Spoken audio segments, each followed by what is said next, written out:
సుందరాకాండ తాత్పర్యం 43వ సర్గ.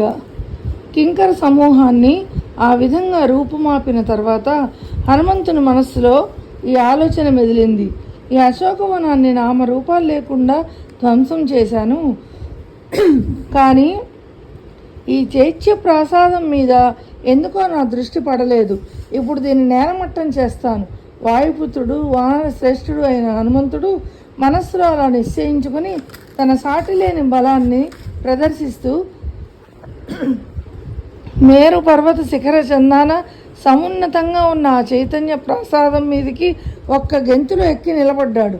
గొప్ప తేజస్సాలి వానర సేనా నాయకుడు అయిన హనుమంతుడు పర్వత సదృశమైన ఆ చైత్య ప్రసాదాన్ని అధిరోహించి ఉదయిస్తున్న రెండవ సూర్యునిలా భాషించాడు.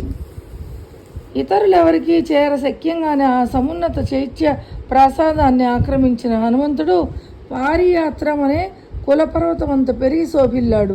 వాయునందనుడైన హనుమంతుడు స్వతసిద్ధమైన శక్తిచే తన దేహాన్ని అమేయ ప్రమాణంలో పెంచి లంకానగరమంతా మార్మోగేటట్లు జబ్బలు చర్చాడు.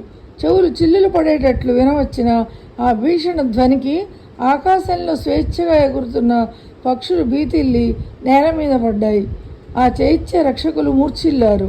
అప్పుడు ఆ హనుమంతుడు ఇలా జయఘోష చేశాడు: అస్త్ర విద్యలో సర్వశ్రేష్ఠుడైన రామునికి జయం, మహాశక్తిమంతుడైన లక్ష్మణునికి జయం, రాముని రక్షణలో పరిపాలిస్తున్న రాజైన సుగ్రీవుడికి జయం. నేను కోసల దేశాధిపతి అయిన రాముని దాసుణ్ణి, వాయుపుత్రుడనైన నా పేరు హనుమంతుడు. శత్రు సైన్యాలను నామరూపాలు లేకుండా చేయగల నేను అనాయాసంగా ఏ కార్యాన్నైనా సాధించే సమర్థుణ్ణి. బండరాళ్లను, మహావృక్షాలను ఆయుధాలుగా చేసుకొని నేను 1000 విధాలుగా యుద్ధం చేస్తుంటే 1000 మంది రావణులైనా నన్ను ప్రతిఘటించలేరు. రాక్షసులందరూ కళ్ళు తెరుచుకుని చూస్తుండగానే ఈ లంకా నగరాన్ని అతాకుతలం చేసి సీతాదేవికి ప్రణమిల్లి వచ్చిన పనిలో కృతకృత్యుడనే నిరాటంకంగా తిరిగి వెళతాను.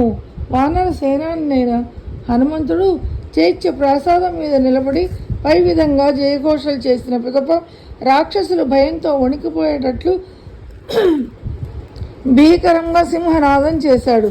ఆ భీకర నాదం విని మహాకాయులైన 100 మంది చైత్య రక్షకులు వెలుపలకు వచ్చారు. వారు హనుమంతుని చుట్టుముట్టి రకరకాల అస్త్రాలతో, ఈటెలతో, ఖడ్గాలతో, గండ్రగొడ్డళ్లతో అతన్ని ఎదుర్కొన్నారు.